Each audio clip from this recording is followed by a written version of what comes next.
시간이 되었습니다. 우리 다 같이 묵도하심으로 2월 23일 월요일 새벽 하나님 앞에 예배드립니다. 존귀하시고 내려오신 우리 주 하나님, 오늘도 우리가 주 앞에 모여 예배합니다. 우리의 예배를 흠양하시고 또 우리 마음 가운데 하나님 임재의 역사가 나타나도록 은혜 베풀어 주옵소서. 오늘도 하나님으로 인한 큰 기쁨이 있게 하시고 또 주님으로 인한 열매 맺는 삶이 되어지도록 인도하여 주옵소서. 거룩하신 예수님 이름으로 간절히 기도드리옵나이다. 아멘. 사도신경 고백드리겠습니다. 전능하사 천지를 만드신 하나님 아버지를 내가 믿사오며 그 외아들 우리 주 예수 그리스도를 믿사오니 이는 성령으로 잉태하사 동정녀 마리아에게 나시고 본디오 빌라도에게 고난을 받으사 십자가에 못 박혀 죽으시고 장사한 지 사흘 만에 죽은 자 가운데서 다시 살아나시니 하늘에 오르사 전능하신 하나님 우편에 앉아 계시다가 저리로서 사는 자와 죽은 자를 심판하러 오시리라. 성령을 믿사오며 거룩한 공예와 성도가 서로 교통하는 것과 죄를 사하여 주시는 것과 몸이 다시 사는 것과 영원히 사는 것을 믿사옵나이다. 아멘. 자, 우리 찬송가 191장 찬송가 191장 내가 매일 기쁘게 순례의 길 행함은 주의 팔이 나를 안보하며 함께 찬송합니다. 내가 매일 기쁘게 순례의 길 행함은 주의 팔이 나를 안보하며 내가 주의 흠복을 받는 참된 비결은 주의 영이 함께하니라. 성령이 계시네 할렐루야 함께하시네. 좁은 길을 걸으며 밤낮 기뻐하는 것 주의 영이 함께함이라.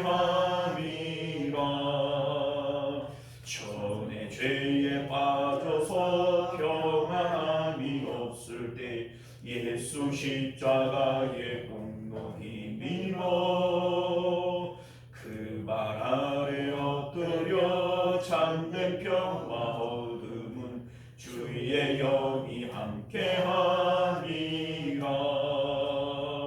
성령이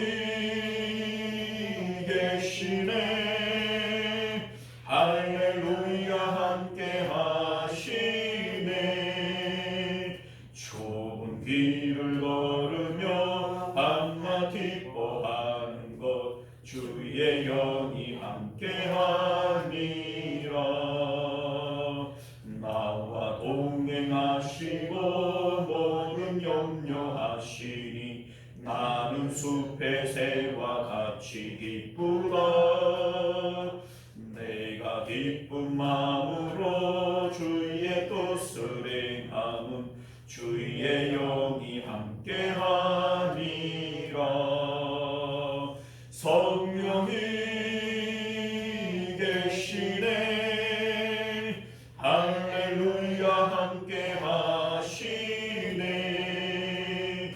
좁은 길을 걸으며 밤낮 기뻐하는 것 주의 영이 함께하니라. 세상 모든 욕망과 나의 모든 정욕은 십자가에 이미 못을 박았네. 어두운 밤이 지나고 무거운 짐 벗으니 주의 영이 함께하니라. 성령이 계시네 할렐루야 함께하시네. 좁은 길을 걸으며 밤낮 기뻐하는 것 주의 영이 함께하니라. 할렐루야. 자, 우리 하나님 말씀 봅니다. 디도서 1장 디도서 1장 10절에서 마지막 절까지 우리 교독하여 읽도록 하겠습니다. 불순종하고 헛된 말을 하며 속이는 자가 많은 중 할례파 가운데 특히 그러하니 그들의 입을 막을 것이라. 이는 자들이 더러운 이름을 받지하려고 마땅하지 아니하는 가르쳐서 영들을 옮겨 드리는구나. 그레인 중에 어떤 선지자가 말하되 그레데인은 항상 거짓말장이며 악한 짐승이며 배만 위하는 게으름뱅이라 하니 이 질문이 참되다. 그러므로 내가 그를 꺼내고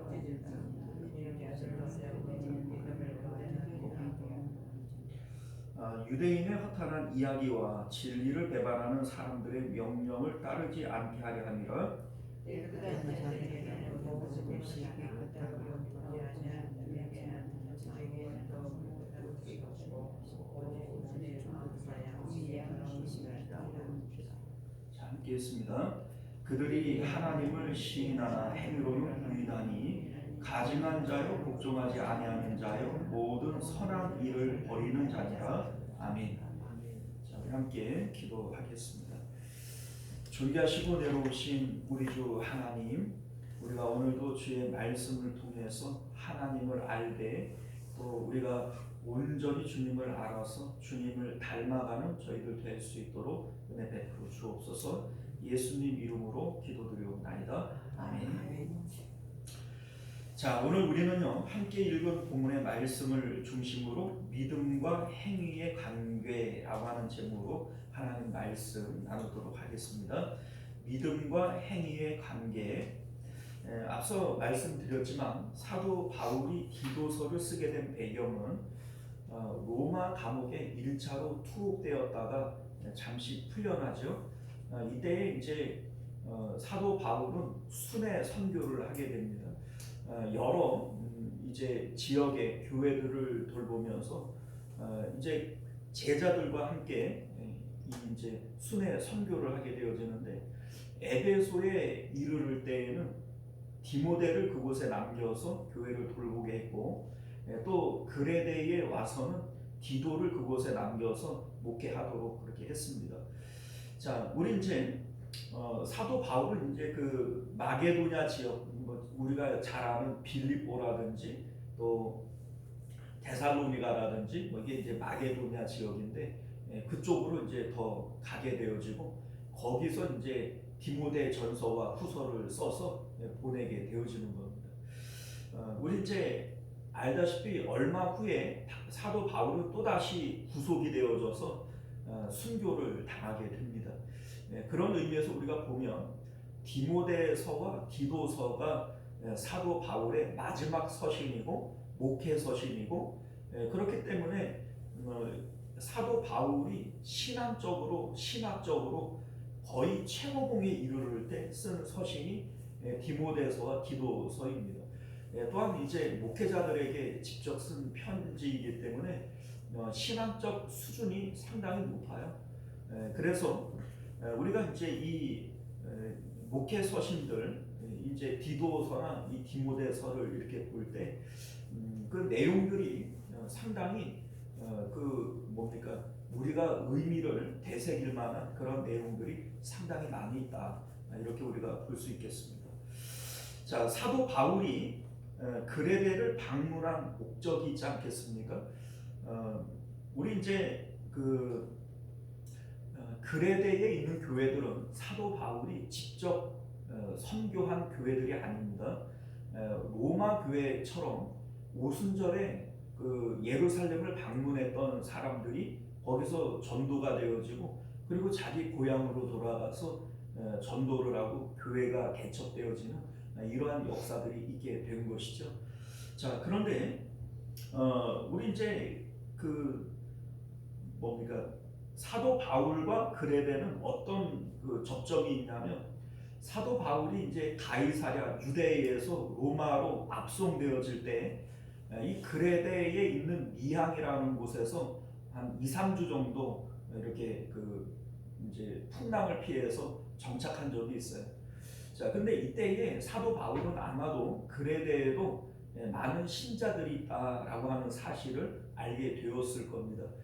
그리고 이제 로마에 투옥이 되어졌다가 풀려난 이후에 이곳을 방문하는 것이죠. 방문한 목적이 아마 이럴 겁니다. 우리 이제 로마 교회도 역시 마찬가지지만 로마서를 이제 사도 바울이 쓰지 않습니까? 그래도 역시 오순절에 그 전도되어진 성도들이 와서 전도를 해서 교회가 세워졌기 때문에 신학적인 또한 신앙적인 그러한 체계가 제대로 잡혀져 있을 수가 없겠죠. 그러니까 사도 바울은 그러한 부분들을 이제 체계적으로 만들어주기 위해서 이곳을 방문한 것일 겁니다. 그러니까 그 그레데에 많은 성도들은 있지만 이곳에는 그 이제 누구로부터 이렇게 이제 뭐 사도들로부터 가르침을 받은 곳이 아니기 때문에 신앙적인 또 신학적인 이러한 체계가 없지 않겠어요? 그러니까 그러한 부분들을 체계를 잡아주기 위해서 방문하는 것이다 이렇게 볼 수 있겠죠. 자, 그런 의미에서 우리 이제 사도 바울이 방문을 했는데 문제는 사도 바울은 이 순회 선교잖아요. 그러니까 짧은 기간 동안 다 해결하지 못할 문제들이 이 그레데에 많이 있었던 겁니다. 그래서 이곳에 디도를 남기게 되어졌는데 우리 이제 디도서를 통해서 사도 바울이 어떤 목적을 갖고 있는가 크게 세 가지를 우리가 말할 수 있는데요. 첫 번째는 장로와 감독을 세워서 교회를 체계적으로 관리하기 위한 것이다 라고 하는 겁니다. 우리 이제 앞서 말씀드렸지만 그레데라고 하는 이 섬은 상당히 큰 섬이에요. 우리 이제 서울의 14배 크기다 면적으로 볼 때 섬이지만 그 섬이라고 말할 수 없을 만큼 큰 섬입니다. 우리가 뭐 일본 이렇게 얘기를 하면 섬나라이지만 이게 섬이라고 보기 어려운 큰 나라이지 않습니까? 그래도 역시 마찬가지예요. 굳이 따지고 보면 우리나라 경기도만한 땅덩어리가 되어지는데 섬이라고 이제 말하기에도 너무나도 큰 섬이죠. 자, 그러니까 그 섬 안에는 여러 성읍들이 있을 겁니다. 그리고 그 성읍들마다 성도들이 있게 되어지겠죠.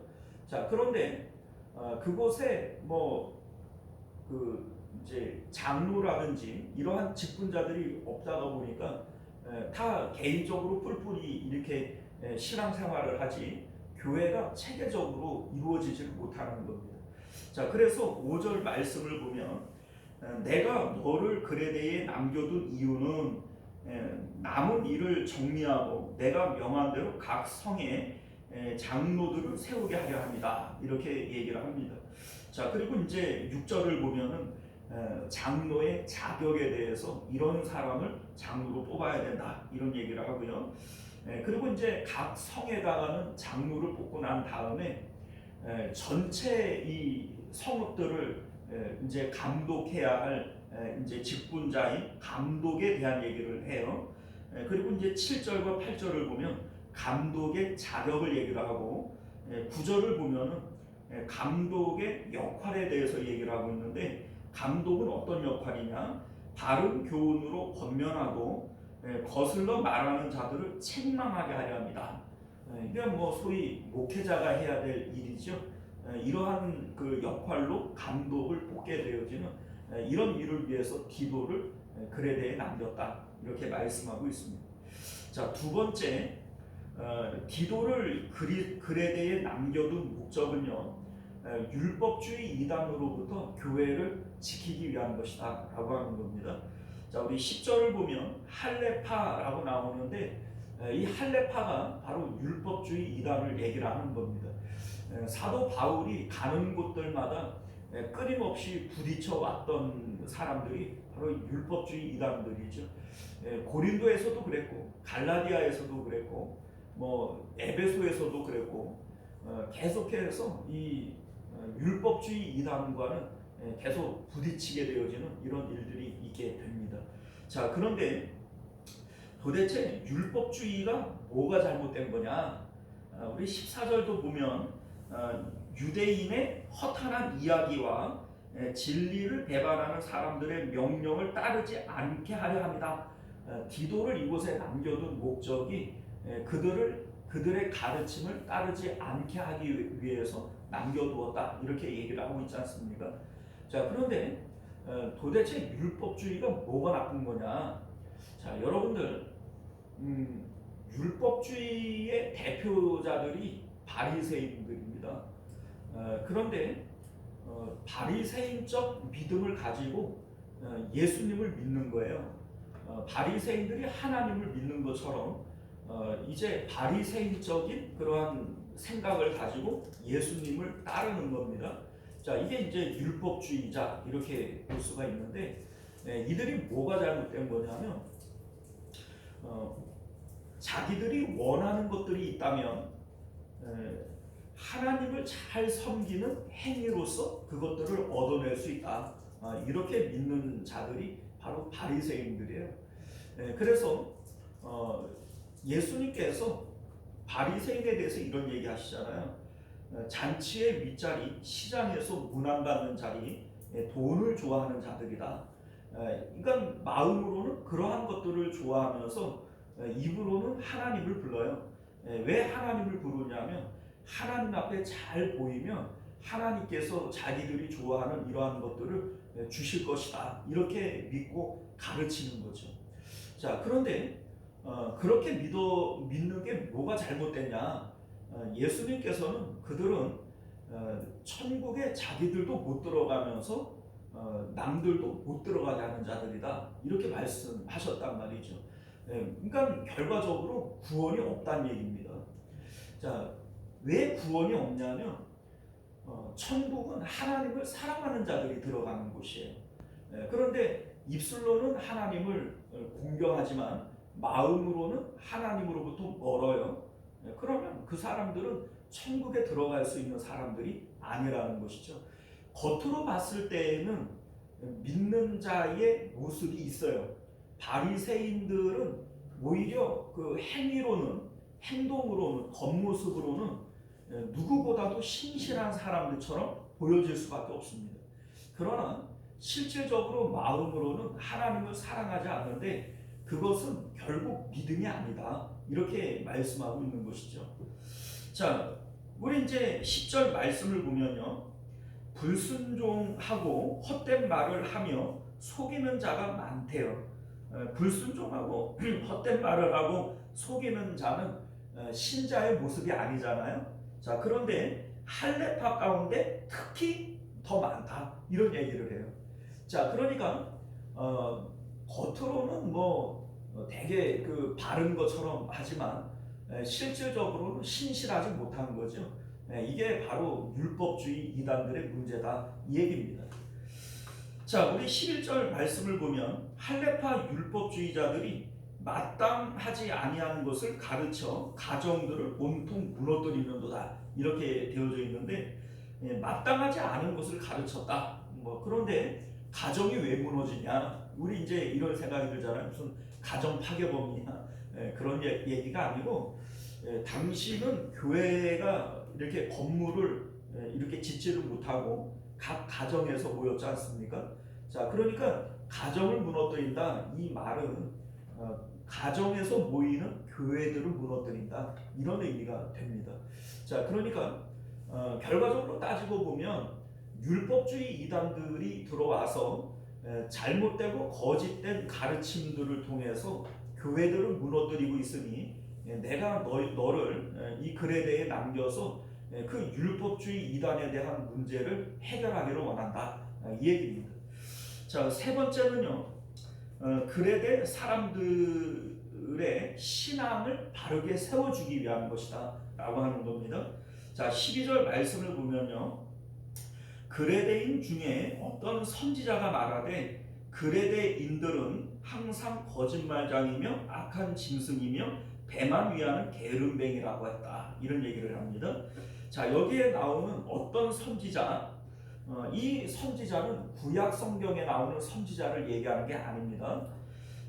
우리 이제 사도 바울로부터 한 500년 전에 있었던 그 에피메니데스라고 하는 철학자가 있는데 이 철학자를 그리스 사람들은 선지자라고 불렀어요. 그러니까 이제 그 그리스의 7대 현인 가운데 하나입니다. 아주 유명한 사람이에요. 그런데 이 사람이 그레데 출신으로서 그레데 사람들을 아주 신랄하게 비판하는 육행시를 썼습니다. 그런데 그 사도 바울은 그 에피메니데스가 쓴 육행시 가운데 일부분을 이제 인용한 것이죠. 자, 그 인용한 내용을 보게 되어지면 거짓말장이다, 악한 짐승이며 대만 위하는 게으름뱅이다. 이렇게 그 에피메니데스는 그레데 출신이면서 자기 고향 사람들에 대해서 이렇게 신랄하게 비판하는 겁니다. 자, 그런데 여러분들 재밌는 것 중에 하나가 뭐냐면 헬라어로 거짓말쟁이라고 하는 이 단어가 크레티조라고 하는 단어예요. 크레티조. 이 크레티조가 뭐냐면 크레데 사람들 같다 이런 뜻입니다. 그러니까 그레데 사람들이 거짓말로 얼마만큼 유명하냐.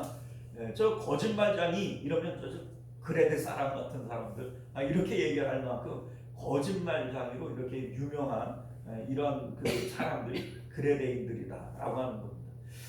그리고 이제 우리 이제 그 고린도서를 배울 때 그 이제 고린도 사람들을 고린티아 주마이라고 부르거든요. 이제 이 음란한 사람들, 음란하고 이 퇴폐한 사람들을 저 고린도인 같은 사람들 이렇게 부른다고 했잖아요. 그렇게 그 이제 그레데인들은 거짓말장이로 유명했다. 이렇게 볼 수가 있는 것이죠. 자, 그리고 악한 짐승이다 이렇게 얘기를 하는데 이 악한 짐승을 직역을 하면 광포한 맹수라고 하는 뜻이에요. 자, 광포한 맹수가 무슨 뜻이에요? 그 이제 사냥감을 웅크리고 있다가서는 내가 잡아먹을 사냥감을 향해서 확 달려들어서 그냥 막 다 찢어버리잖아요. 자, 그러니까 자기 이익을 위해서는 누구라도 물어뜯을 수 있는 사람들, 이게 바로 그레데인들이다라고 하는 거예요. 그리고 이제 배만 위하는 게으름뱅이다. 육체적 이득이 없는 일에 대해서는 전혀 관심이 없고 몸을 움직이지 않는다. 이런 의미가 되어지죠. 자, 그러니까 우리가 대충 그레데인이 어떤 사람들인 줄을 알겠죠. 자, 그런데 에피메니데스는 그레데인에 대한 얘기를 하고 있는 것이지만 사도 바울은 그레데인이 이렇다 이걸 얘기하고 싶은 게 아니에요. 문제는 뭐냐면 그레데인으로서 신앙인이 되어진 성도들도 그렇다라고 하는 걸 얘기하는 겁니다. 그러니까 그레데인들은 그럴 수도 있겠죠. 그러나 그레데인이지만 성도가 되어진 사람은 그러면 되나요? 그러면 안 되겠죠. 자, 그런데 그레데인으로서 성도가 되어졌지만 그들이 가지고 있는 기질은 전혀 변함이 없다. 그러면 신학적으로 문제가 있는 거예요, 없는 거예요? 문제가 있는 거죠. 그래서 사도 바울은 디도를 그곳에 남겨서 그러한 신앙적인 문제를 바로 잡기를 원했던 겁니다. 자, 우리 13절 말씀을 보면요. 그러므로 네가 그들을 엄히 꾸짖으라. 이는 그들로 하여금 믿음을 온전하게 하기 위함이다. 이런 얘기를 합니다.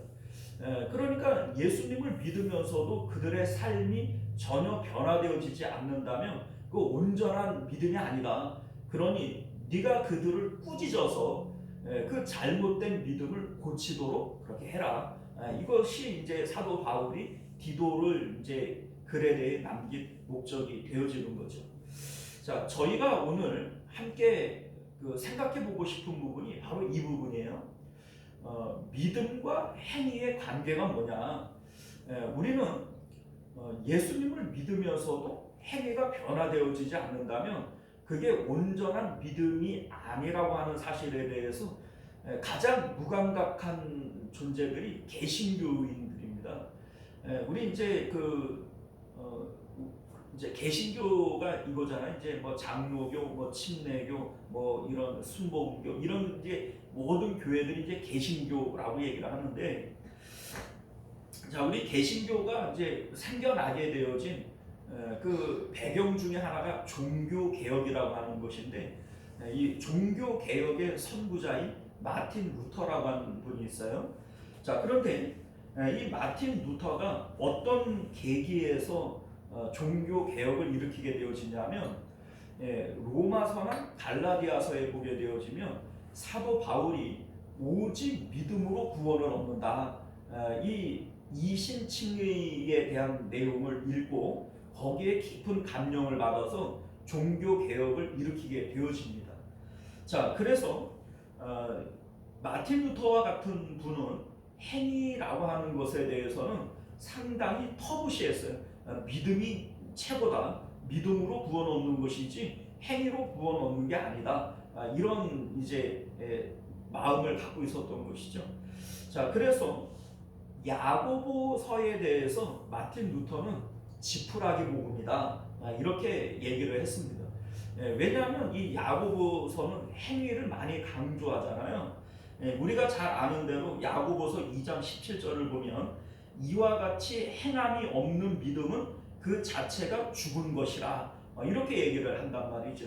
그냥 야고보서는 행위에 대해서 많이 강조하고 있기 때문에 마틴 루터와 같은 분은 야고보서는 지푸라기 복음이다, 그만큼 쓸데없다, 이렇게 얘기를 했던 것이죠. 자, 그런데 오늘 16절 말씀을 보면 사도 바울도 조금도 다르지 않은 그런 말씀을 하고 있는데, 그들이 하나님을 시인하나 행위로는 부인하니 가증한 자요 복종하지 아니하는 자요 모든 선한 일을 버리는 자다, 이렇게 얘기를 합니다. 그러니까 행위가 없다면 그들은 가증한 자다, 그건 믿음 아니다, 믿음 버리는 거다, 이렇게 얘기를 하고 있다는 것이죠. 마틴 루터가 감명을 받은 로마서와 갈라디아서를 기록한 바울도 야고보 사도와 전혀 다르지 않은 그런 말씀을 하고 있다라고 하는 것을 볼 때, 사실은 마틴 루터가 그 당시에 강조하고 싶었던 것은 믿음이었던 것이지 행위를 터부시했던 것은 아니라는 겁니다. 그러니까 우리가 생각을 해보면 사실 오늘날 우리들이 마틴 루터의 의도를 오해하고 있는 겁니다. 오직 믿음만이 중요한 것이 아니라 행위와 믿음은 동전의 양면과 같은 거예요. 우리가 내면이 중요하냐 외면이 중요하냐, 이런 거 가지고 많이 싸우잖아요. 그래 이제 사람이 내면이 중요하지. 그런데 여러분들 그러면은 겉모습에는 신경 안 써요?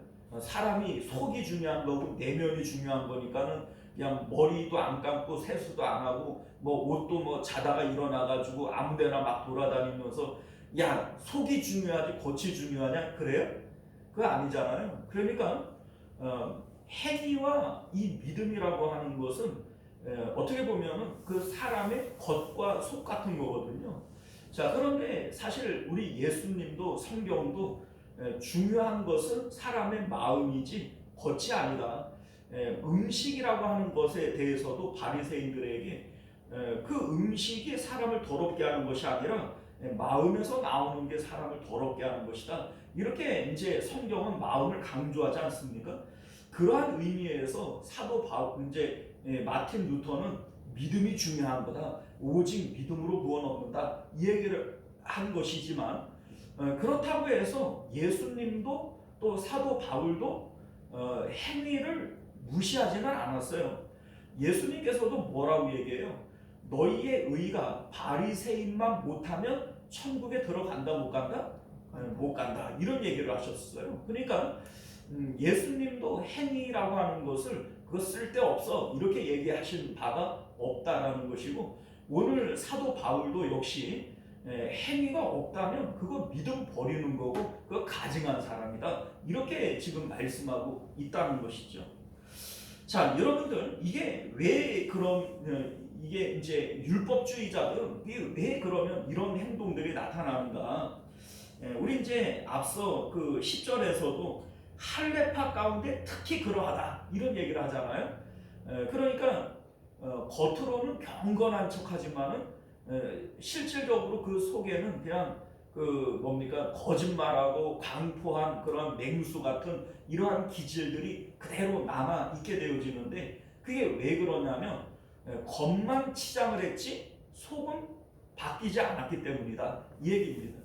우리 예수님께서 그 바리새인들에게 대해서 막 이런 얘기 하잖아요. 회칠한 무덤 같다 뭐 이런 말씀을 하시는데 겉은 번지런한데 속에는 그 사람의 썩는 것이 가득하다 이런 의미에서 하신 말씀이 되어지는 거죠.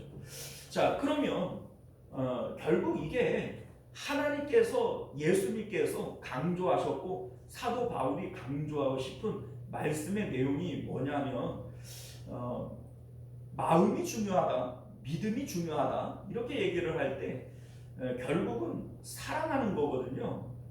우리 이제 사람이 절대로 못 속이는 것 가운데 하나가 사랑이라고 그러잖아요. 우리 이제 그 자녀들은 이제 키워보신 분들이 이제 아시겠습니다만은 아이들이 평상시에는 자기 방도 잘 안 치우고 그리고 이제 그 뭡니까 휴일이 되어지면 막 늦게까지 막 잠을 자고 막 이렇게 이제 뭐 어디 나갈 때도 그냥 허름한 티셔츠 입고 막 나가고 막 이러잖아요. 그러다가 어느 날 이렇게 보면은 외모에 막 신경을 쓰고 자기 방도 막 열심히 막 치우고 막 이러는 때가 있어요. 그죠? 자, 그 10중 8구 뭐예요? 그 연애하는 거. 그죠? 그러니까 사랑은 못 속이는 거예요. 그 이제 사랑하게 되어지면 겉모습에 신경을 쓰게 돼 있고 자기 어떤 그 생활에 대해서 조금 바뀌어지는 이러한 모습들이 나타나게 되어지죠. 자 그런데 결국 신앙생활이라고 하는 것이 뭐냐면 하나님을 사랑하고 하나님과 연애하는 것이거든요. 그러면 그 사람이 바뀌어요 안 바뀌어요? 바뀌게 되어져 있는 겁니다. 자 그런 의미에서 지금 예수님께서 말씀하신 것인데 예수님이 이런 말씀을 하세요. 누구든지 내 오른뺨을 치거든 왼뺨도 돌려대라. 여기서 강조하고 싶은 것은 그렇게 하라는 게 아니에요. 여러분들 누가 여러분도 오른뺨 때문에 왼뺨 돌려댑니까? 예수님 그러라고 그랬는데 왜 안 그래요? 자 여기서 강조하고 싶은 것은 이렇게 할 수 있는 마음의 상태를 얘기하는 겁니다. 너를 송사하여 속옷을 가지고자 하는 자에게는 겉옷까지 가지게 하라. 억지로 오리를 가고자 하면 심리까지 같이 가져라. 이런 말씀들을 하시는데 예수님께서 율법적으로 그렇게 하라는 걸 얘기하는 게 아니에요. 행위를 강조하는 것이 아니라 그렇게 할 수 있는 마음의 상태를 얘기하는 겁니다. 우리가 하나님을 사랑하게 되어지고 신앙을 갖게 되어질 때 우리의 마음이 넉넉해져서 그렇게 할 수 있는 마음의 상태가 되어진다는 것을 말씀하고 있는 것이죠. 실질적으로 삭개오라고 하는 사람이 예수님을 만나고 마음의 천국이 이루어지니까 어떻게 행동을 해요? 자기 재산의 절반을 가난한 사람들에게 나눠주겠습니다. 내가 누군가에게 빼앗은 것이 있다면 내가 4배로 갚아주겠습니다. 이런 얘기를 합니다. 또 우리 스테반 집사님이 어떻게 해요? 자기를 돌로 치는 자들을 위해서 용서하고 또 기도하는 이러한 모습들을 보여주지 않습니까? 자, 그러니까 결과적으로 예수님이 말씀하신 일들이 이루어졌어요? 안 이루어졌어요? 이루어진 거죠. 자, 이게 바로 바른 신앙이라는 겁니다. 행위를 강조하는 게 아니라 하나님을 사랑하다가 보니 나도 모르게 그러한 행위가 나오게 되어지는 거예요. 그래서 우리 이제 물론 과정이라는 게 있어요. 뭐 예수님을 믿자마자 뭐 이런 사람이 되어질 수 있는가? 뭐 삭개오 같은 사람은 그럴 수 있겠죠. 그러나 대부분의 경우는 그렇지 않을 겁니다. 처음에는 예수님을 왜 믿어요? 예수님을 위해서 믿어요? 나를 위해서 믿어요? 나를 위해서 믿어요. 그래서 내가 예수님을 믿으면 어떤 이익이 있을 건가? 이렇게 따지고 뭐 생각하고 그래 예수님을 믿습니다. 그런데 예수님을 믿는 믿음이 깊어질수록 하나님을 사랑하는 사랑이 깊어질수록 이제는 나를 위해서 믿는 것이 아니라 주님을 위해서 믿게 되어져요. 그래서 우리 가운데 누구도 자기를 위하여 사는 자도 없고 자기를 위하여 죽는 자도 없다. 이렇게 사도 바울이 말씀하는 것처럼 이제는 나를 위해서 믿는 게 아니라 주님을 위해서 살고 싶고 주님을 위해서 죽고 싶어 하는 것, 이게 바로 바른 신앙으로 가는 내용이라는 겁니다. 자, 그런데 그레데인들이 10년을 믿고 20년을 믿고 30년을 믿어도 그들의 삶에 변화가 없다. 이 얘기는 다시 말해서 그들의 신학이 잘못됐고 신앙이 잘못된 것이다. 특별히 그 할례파들 가운데 그러한 일들이 많이 나타나더라. 그러니 너는 그들의 신앙을 고쳐서 믿음과 그 행위가 다르게 나타나지 않도록 그렇게 가르쳐야 한다. 이렇게 지금 당부하고 있는 겁니다. 사랑하는 성도 여러분, 이제 말씀을 맺도록 하겠습니다. 사도 바울은 디도를 그레데에 남겨서 성도들이 가지고 있는 믿음과 행위의 괴리에 대한 것을 바로잡기를 원했어요. 오늘날 우리들의 모습을 보면요, 믿음과 행위가 따로 노는 일들이 많아요. 그게 누구만을 얘기하는 것이 아니라 바로 저부터도 마찬가지입니다. 아는 것과 행위가 다르게 나타나요. 자, 그러나 우리가 날마다 십자가를 통해서 우리의 믿음과 우리의 행위가 서로 따로 놀지 않도록 하나가 되어지도록 만들어가는 것이 이게 온전한 믿음이다. 이것을 디도에게 가르쳐라. 이렇게 말씀하고 있는 것임을 믿으실 수 있기를 바랍니다. 기도하겠습니다. 존귀하시고 은혜로우신 우리 주 하나님, 오늘도 우리가 주님의 말씀을 통해서 온전한 믿음, 온전한 신앙에 대한 것을 배웠습니다.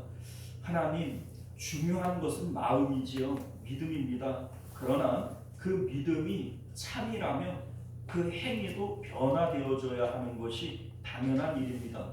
우리가 하나님을 사랑한다면 하나님을 의식할 수밖에 없고, 하나님이 기뻐하시는 행동, 하나님이 기뻐하시는 일들을 행할 수밖에 없는 것 아니겠습니까? 우리 하나님, 우리의 믿음이 온전한 것이 되어지도록 주님 은혜 베풀어 주옵소서. 거룩하신 예수님 이름으로 간절히 기도드리옵나이다. 아멘. 자, 우리 주기도문으로 예배를 마칩니다. 하늘에 계신 우리 아버지여, 이름이 거룩히 여김을 받으시오며 나라가 임하시오며 뜻이 하늘에서 이루어진 것 같이 땅에서도 이루어지이다. 오늘 우리에게 일용할 양식을 주시옵고 우리가 우리에게 죄 지은 자를 사하여 준 것 같이 우리 죄를 사하여 주시옵고 우리를 시험에 들게 하지 마시옵고 다만 악에서 구하시옵소서. 나라와 권세와 영광이 아버지께 영원히 있사옵나이다. 아멘. 자, 우리 계속해서 함께 기도하실 때 먼저는 말씀을 기억하시며 기도하시기를 바라겠고요. 나라와 민족을 위해서, 가정과 자녀들을 위해서, 또 우리 교회의 부흥과 우리 환우들을 위해서 함께 기도해 주시기를 부탁드립니다. 우리 주여 한번 외치고 기도합니다. 주여, 은혜로우신 우리 주 하나님,